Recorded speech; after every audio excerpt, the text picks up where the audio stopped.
News 16 live from the studios of the New School Center for Media on the Harriman campus in Albany. Talking this morning to the Make-A-Wish Foundation a little bit earlier, who grants wishes to children. And now joining us in the studio is Dad, Sean, and Abby. And Abby, how old are you?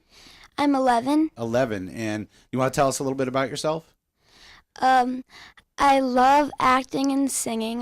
When I'm older, I want to be a famous actress. Okay.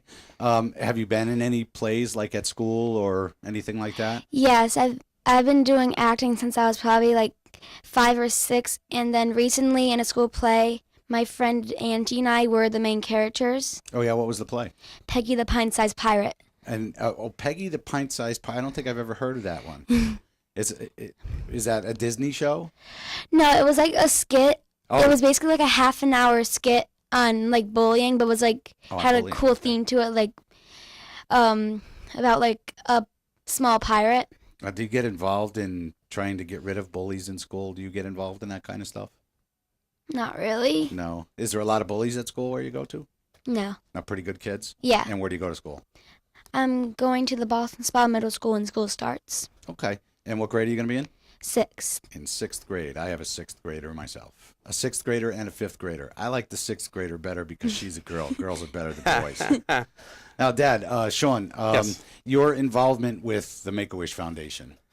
Let's talk about that a little Sure, bit. sure. Well, it started. Somehow yesterday we were talking about death at the house. Somebody had died, and we were talking about the process of burial and all of that. And I said, I want to be cremated. I want to be burned.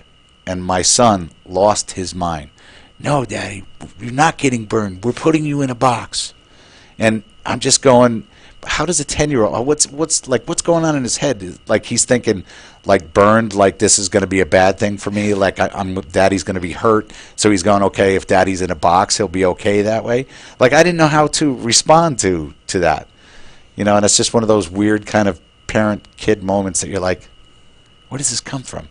Well, you're acting a little surprised that he would, be thinking like that. I mean, it's how about the times that we've mentioned that kids are very literal, that the child's mind is literal. Yeah, that's true.